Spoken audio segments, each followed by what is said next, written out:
Hey everybody, it's Warwolf2112 back for another installment of 31 Days of Evil. And, today let's talk about it. Let's talk about just evil in general.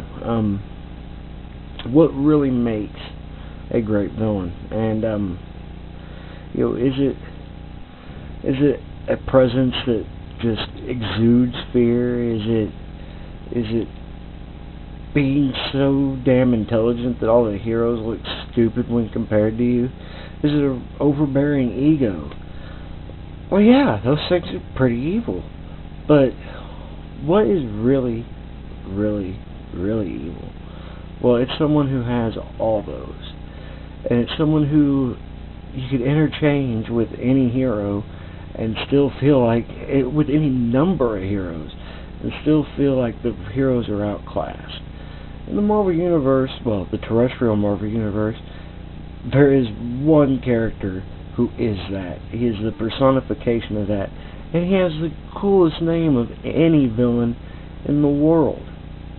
If you haven't figured it out yet, then, there's a problem. You don't read Marvel Comics. Here, at number 5 on the countdown, is the one and only... Yeah, this guy is the very personification of evil. From his armor and his creepy looking face, which I will actually take the cape off just to try to show off that face. I mean, this guy is the evilest bastard in the Marvel Universe. Of course, as most of us know, the whole face thing in and of itself is a tribute to his tremendous ego, a small scar from a backfiring experiment.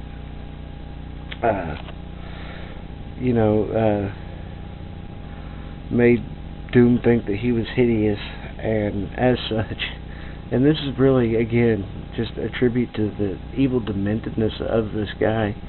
He has a group of Tibetan monks design an iron mask for him to conceal his face in, but his own vanity won't allow time for the metal to freaking cool down. So it ends up actually blistering up and scarring his face even more. But Doom, well, he could have just been a Fantastic Four villain. I mean, his name is Dr. Frickin' Doom. So this is a guy who obviously could hold his own with any Marvel team, hero, whatever. And just to cite a couple of examples, take for instance the time he went to hell to free his mother's soul from Mephisto. He actually goes to hell, convinces Stephen Strange to help him, and then when he gets there, offers Strange his soul in exchange for freaking his own mother's freedom. That's just, that's cold-blooded. The guy's there to help you, and that's what you're going to do? Of course, that didn't end up going down the way he intended it to, and they both ended up defeating Mephisto and leaving hell. The original Secret Wars, this guy, tricks everybody, and even gets the best of a godlike being like the Beyonder, and manages to steal his powers for a very limited time. But in that brief instance, he became the most powerful villain in the Marvel Universe. And it would have been kind of cool to see if they could have done a little more with it, but of course they had to wrap the story up. And back in the 80s, you couldn't have your villain winning. But Doom, he's such a badass that whenever they do the first ever Marvel superhero video game, the Ultimate Alliance, this is your main bad guy. And the storyline in that game, in and of itself, is pretty badass, with him stealing the powers of Odin and corrupting the world in his image. You know, he really is. He is the epitome of a great villain, and he could easily whoop up on any DC villain. I mean, Superman who? Lex Luthor? Pfft, come on, the guy's lame. This guy is, I mean, from appearance to name to even abilities with all his mystical powers and his army of Doombots. And the odd thing is the juxtaposition of him ruling Latveria.